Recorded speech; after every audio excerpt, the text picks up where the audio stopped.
Hi everyone. So this week we're looking at agriculture and antimicrobials.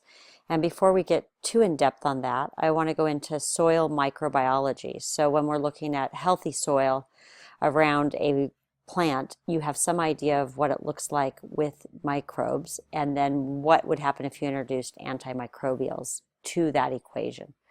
So we're going to start out talking about soil microbiology, and it's also called the lithosphere. So first what we need to do is talk about the composition, what makes it up. So at the microscopic level, there are so many interactions going on between geological, so rock type things, chemical, and then even biological factors. So when we look at soil, it's teeming with microbes, just tons of microbes. And this serves a dynamic role when we look at biogeochemical cycles, so the breakdown of things and the building up of different chemicals.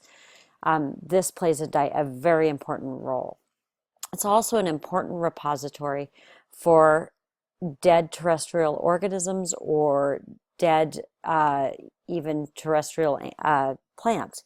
And so this is where we see a lot of it being broken down and used by microbes. When we look forward into the soil, when we look at the soil, we want to look at what the composition is. And it's actually rocks being decomposed, and they're in various sides. We have rocks, and then as we go smaller to pebbles, sand grains, and microscopic morsels. And because these are not totally conformed so that we have no space, what ends up happening is we have this loose aggregate which leaves different sizes of spaces or pockets that provide these microhabitats for microbes. Okay, we'll see a picture of that in just a second. So some of these spaces between the rocks or the sand or the pebbles can trap moisture and other liquids, which with mineral ions can have nutrients that will be dissolved. And then some of the other spaces will trap air, and this can provide gases to either the microbes, plants, or even animals that are in the soil. So this is a great picture of the soil habitat, and you can see here this is really the microscopic level that we're looking to that we have blown up, showing the bacteria. But you can see there's lots of other organisms and different things that would be found at this point. There's protozoans, nematodes, there's even a mite, and then we see the parts of the plant here, and then we can even see fungus that would have its hypha growing.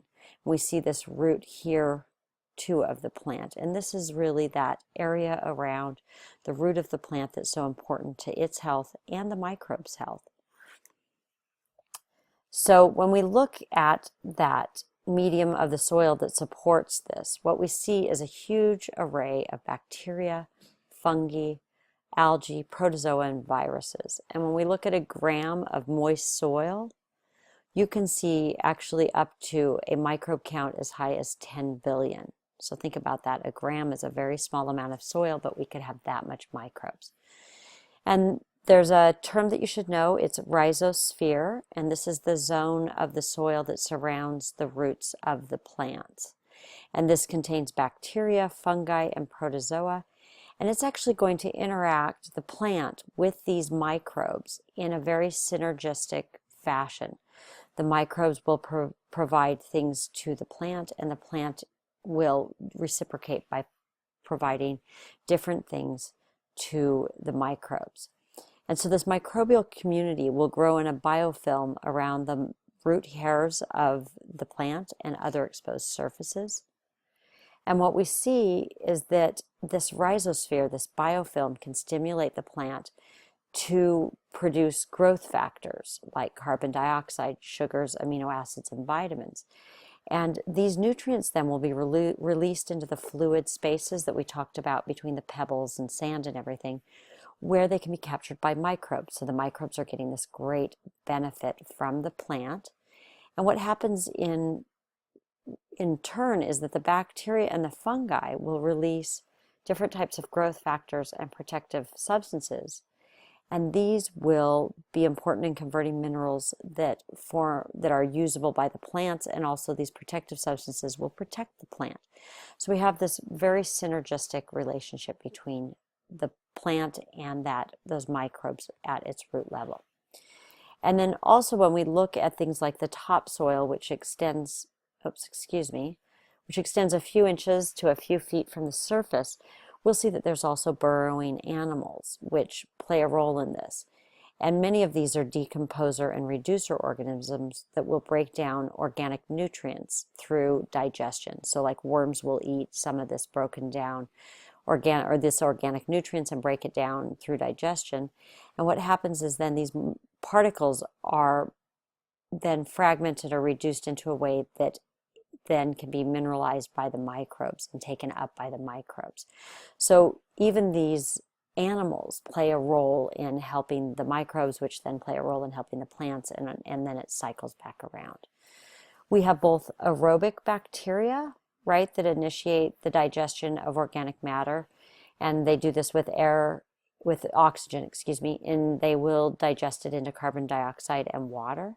And they can also generate minerals like phosphate, sulfate, and nitrate, which then can be degraded by anaerobic bacteria. So even the bacteria work in concert. There are fungi that will produce enzymes that increase efficiency of soil decomposition. And also some of the enzymes will hydrolyze natural substances like cellulose, keratin, and other of these complex natural substances, which then can be used by bacteria. And so when we think about this living activity in the soil, remember though that the soil then is also a repository for agricultural, industrial, and domestic waste. So you want to think about the effect.